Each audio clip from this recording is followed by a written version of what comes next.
Com o presidente do Tribunal de Contas do município de São Paulo, Eduardo Tuma, que está aqui conosco. Bom dia, presidente, tudo bem com o senhor? Bom dia, Arupato. Bom dia, Sabino. Bom Quero dia, comentar aos presidente. ouvintes da Rádio Bandeirantes, agradecer a oportunidade. Se vocês me permitirem, eu faço 5 ou 6 apontamentos rapidamente para situar o assunto. O assunto da distribuição da energia elétrica é a competência do governo federal, por intermédio do Ministério de Minas e Energia. Ele é elaborado pela Agência Nacional de Energia Elétrica, a ANEEL, e ele é fiscalizado pelo Tribunal de Contas da União. Então, é um assunto que, de acordo com a Constituição Federal, artigo 21 e 22, está situado em âmbito federal. O contrato da Enel atual, ele foi feito em 98 e ele tem a vigência até 2028. São 30 anos de contrato e o que se tenta agora pela concessionária é a renovação por mais 30 anos. E aí, falar especificamente da cidade de São Paulo. A cidade de São Paulo, em 2014, tinha 5 milhões e 500 mil clientes da Enel. Em 2024, são 6 milhões e meio de clientes, ou seja, em 10 anos, aumentou 1 milhão de clientes dessa concessionária, que é uma empresa italiana que presta serviço aqui no Brasil. Acontece que existe alguns elementos que nos levaram a crer que a empresa é deficitária na prestação de serviço. Então, nos últimos anos, ela reduziu, ela tirou 51% do quadro dos seus funcionários, mandou embora metade dos seus funcionários, ela não cumpriu um plano que ela própria apresenta, ela cumpriu somente 65% desse plano de desenvolvimento.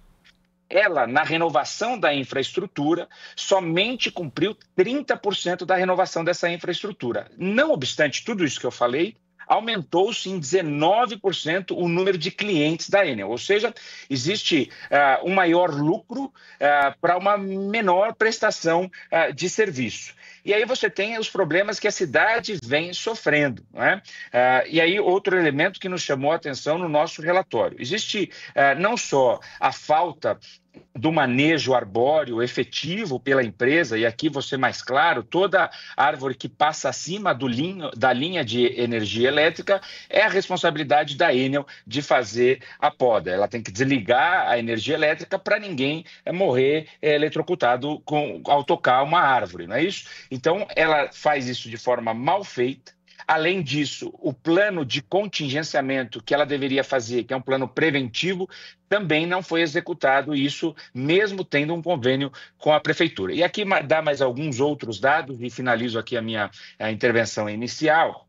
É que, mesmo com tudo isso, a Enel foi multada em 350 milhões de reais, mas ela usa do Poder Judiciário para se socorrer e para não ter que pagar essas multas. Então, o Poder Judiciário, claramente, com o direito de defesa, analisa o que se está discutindo, mas a Enel, então, não precisa pagar de imediato essas multas. E aqui, para finalizar essa primeira minha fala, lembrar que em outubro de 2024, o Tribunal de Contas inicia esponte própria, então ele tem essa atividade de iniciar um relatório e alertar a prefeitura e alertar a Enel que você teria problemas na cidade de São Paulo. Em outubro, esses problemas se concretizaram, vocês lembram, infelizmente, do apagão que teve na cidade, e de acordo com os dados da FEComércio, existia um prejuízo em 4 dias de outubro de 1 bilhão 650 milhões de reais para a iniciativa privada. Ou seja, existem problemas claros nessa concessão de serviço, e o Tribunal de Contas da União, que veio aqui ao Tribunal de Contas no município de São Paulo, o ministro Augusto Nardes e o ministro Jorge Oliveira, estuda a possibilidade de decretar a caducidade deste contrato com essa concessionária, ou seja, romper esse contrato, dada a inexecução, a falha da execução na distribuição de energia elétrica no Brasil, mas aqui, fundamentalmente, na cidade de São Paulo. Presidente, é Marco Antônio Sabino. O Tribunal de Contas do município, ele pode suspender esse contrato da prefeitura com a Enel, uma vez que é o Tribunal de Contas que fiscaliza os contratos que envolvem dinheiro da prefeitura, ou ele não tem competência para isso, ele pode apenas sugerir? Exatamente por isso que fiz a minha introdução, dizendo que esse é um problema federal. Mas, dada a gravidade desse problema, ele se alastrou para os outros entes da federação. Então, o governo do estado, a secretária Natália Rezende esteve aqui ontem, e a cidade de São Paulo. O problema maior, Sabino, é com os clientes da Enel, ou seja, o consumidor final da Enel. E é nesse sentido que existe uma pressão, um diálogo interinstitucional para que o Tribunal de Contas da União leve em consideração esses dados que são fornecidos a ele. Por isso que entreguei ao ministro ontem um relatório produzido pelo Tribunal de Contas do município de São Paulo. Para te responder objetivamente, o tribunal não tem esta competência, mesmo porque os contratos não são diretamente com a prefeitura, a não ser nos prédios da prefeitura. Mas sim, o problema maior são com os clientes da cidade de São Paulo. Por isso, essa concessionária, no nosso entendimento, deve sofrer não só uma maior fiscalização, porque, Sabino, vamos lembrar, 25, 26, 27 e 28, a Enel ainda está aí. E ela queria, essa concessionária, fazer uma prorrogação antecipada deste contrato por mais 30 anos. Então, foi em boa hora que nós começamos a alertar ao governo federal nesse sentido. Mas, mais uma vez, o tribunal não tem competência para romper o contrato. Quem tem competência é o Tribunal de Contas da União. E nesse estudo que o Tribunal de Contas faz, há alguma possibilidade de reembolso da iniciativa privada por causa dos apagões? Vocês chegaram a cogitar isso no estudo ou não?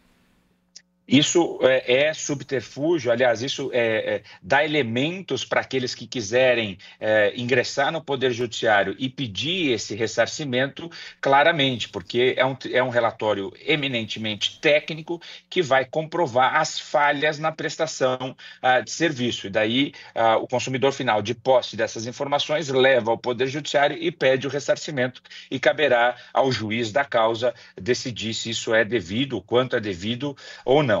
Mas o tribunal fez outros apontamentos, Sabino, e aqui eu queria colocar 2 pontos. O enterramento de fios, e tem um nome técnico que chama coberturas poliméricas, ou seja, da Enel reforçar esses fios com uma propriedade que impeça que qualquer quebra de galho, qualquer queda de galho, interrompa ou corte o fornecimento de energia. Então, o que o tribunal fez foram recomendações, enxergou os problemas e recomenda a essa concessionária que adote imediatamente medidas que possam mitigar esse problema na cidade de São Paulo. Agora, presidente, o senhor trouxe um ponto que preocupa muito, até porque a Enel demorou para esclarecer essa situação lá atrás, no primeiro apagão, em 3 de novembro do ano passado, em relação nos últimos anos, a companhia ganhou 1 milhão de clientes e demitiu metade dos funcionários. Quando a gente fala em uma crise, em apagão, essa é a maior e principal falha? Existe uma estrutura para prestar o serviço, evidentemente. Se ela está a descontento, se ela não é suficiente, você vai ter uma falha.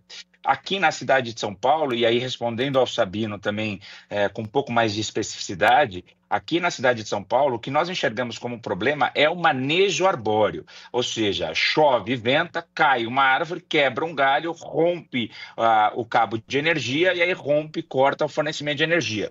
A Enel deveria cumprir, porque tinha um convênio, aliás, um convênio com a cidade de São Paulo desde 2020, ou 2021, se não me engano, um planejamento, um plano de contingência. Então, deveria fazer um trabalho preventivo. Deveria estar agora nas ruas podando árvores para impedir que em janeiro, que as chuvas virão, e existe já previsão de muita chuva nesse janeiro próximo, impedir que você tenha esse corte de energia. Então, te respondendo, Lupato, o principal problema que nós identificamos, pelo menos o mais aparente, além da infraestrutura, é o manejo arbóreo, que a Enel não faz, e aí sim, Sabino, competência da cidade de São Paulo. Claro que, com esses números que eu entreguei a vocês, também é de supor que o menor contingente humano vai culminar numa pior prestação de serviço. O que isso quer dizer? Houve falha no manejo arbóreo também por parte da prefeitura? Houve falha no manejo arbóreo fundamentalmente por parte da Enel quando é de sua atribuição fazer esse manejo. Veja, Quando eu cito convênio com a prefeitura, existe inclusive a disposição da prefeitura, e aqui fazer menção ao prefeito Ricardo Nunes, que tem batalhado nesse sentido contra essa concessionária. Existe disposição da prefeitura de a prefeitura, fazer esse manejo arbóreo. Então, ela recebe indicação da Enel que aquele trecho precisa de manejo arbóreo. A prefeitura dispõe uma equipe para fazer a poda da árvore, mas a Enel precisa cortar o circuito de energia. E ela não tem feito isso. Então, existe não só da própria concessionária uma ação, mas mesmo quando a prefeitura oferece suporte, ela também não executa a sua parte de forma adequada. Deixa eu voltar num ponto que o senhor tocou aqui rapidamente, que é a questão do enterramento dos fios. Há alguma responsabilidade da Enel nisso? É a Enel que tem que fazer? Por que não fez? Tem alguma explicação para isso? Quanto custa?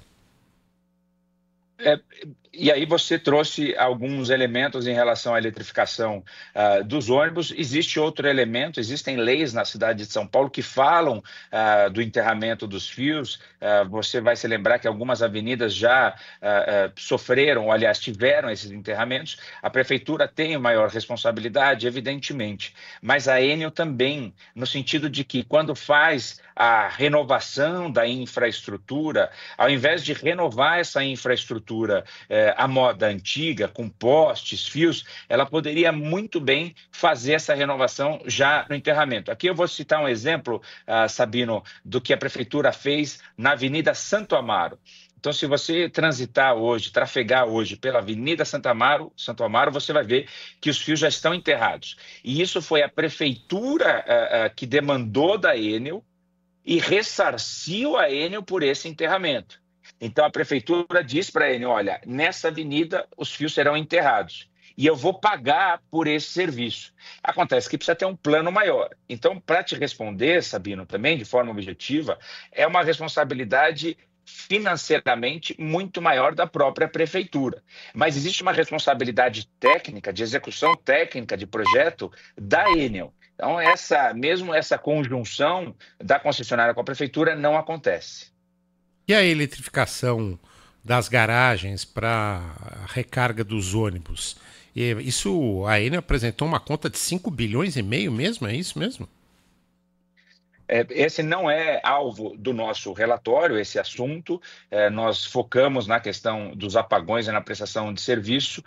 Existe essa previsão futura. Hoje não existe infraestrutura no nosso entendimento, e pelo que inclusive escutei você falar, não existe infraestrutura na cidade e isso precisa também ser resolvido.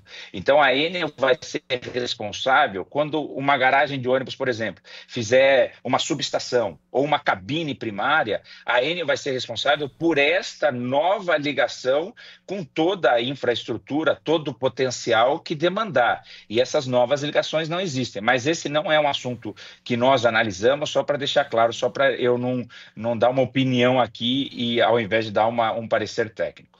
Agora, presidente, ontem o ministro do TCU, Augusto Nardes, também esteve na apresentação desse relatório, quem está cuidando dessa interlocução.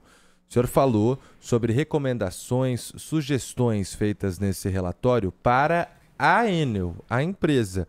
Agora, há também algum tipo de recomendação para o TCU, que é quem pode, por exemplo, acabar com o contrato. Eu entreguei em mãos o relatório produzido pelo Tribunal de Contas do município ao ministro Augusto Nardes, que é o relator dessa matéria no Tribunal de Contas da União.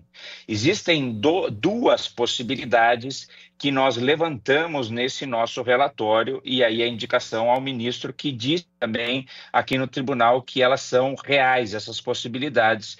Não disse que vai decidir dessa forma, mas que existem essas possibilidades. Uma é a intervenção na empresa, ou seja, o governo federal intervém, ele coloca um gestor, um administrador para gerir a empresa, ou seja, sai a iniciativa privada, entra um gestor público e aí ele começa a gerenciar essa prestação de serviço.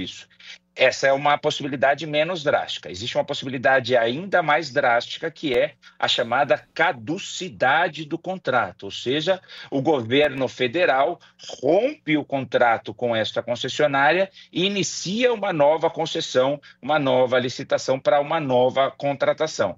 Então, existe no Tribunal de Contas da União essas duas possibilidades postas, e nós pedimos ao ministro que levasse em consideração esses dados do relatório produzido pelo Tribunal de Contas do município de São Paulo. Nós estamos conversando com o presidente do Tribunal de Contas do município, o Eduardo Tuma. Presidente, uma última perguntinha, aliás, duas últimas perguntinhas aqui. O seu mandato na presidência está terminando. Será o conselheiro Domingos de Sei a assumir mesmo? E quantas vagas serão abertas durante o próximo mandato de Ricardo Nunes no Tribunal de Contas do município para que ele possa indicar, ou a Câmara possa indicar, um conselheiro? O Tribunal de Contas do município de São Paulo é composto por 5 conselheiros, 2 vagas de indicação do prefeito e 3 vagas de indicação da Câmara. E não existe um rodízio, as cadeiras são cativas, ou seja, se o conselheiro foi indicado pela Câmara, aquela vaga é da Câmara. Se o conselheiro foi indicado pelo prefeito, aquela vaga é do prefeito. Vagas do prefeito hoje, Ricardo Torres e Roberto Braguin.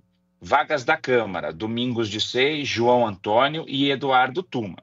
O Domingos de Sei foi indicado, eu não vou me estender aqui para falar que prefeito indicou quem aqui ao tribunal, mas eu vou dizer do Domingos de Sei, que foi indicado pelo prefeito Gilberto Kassab em 2012. Ele está no tribunal há 12 anos, não assumiu a presidência ainda, porque aqui a eleição é feita por maioria, mas houve um consenso entre os conselheiros para que o conselheiro Domingos de Sei assumisse a presidência por 1 ou 2 anos, e a minha sugestão é que ele fique os 2 próximos anos aqui na presidência, e se aposentará em 2028, ou seja, no último ano do mandato do prefeito Ricardo Nunes. A vaga do conselheiro Domingos de Sei é de indicação da Câmara Municipal.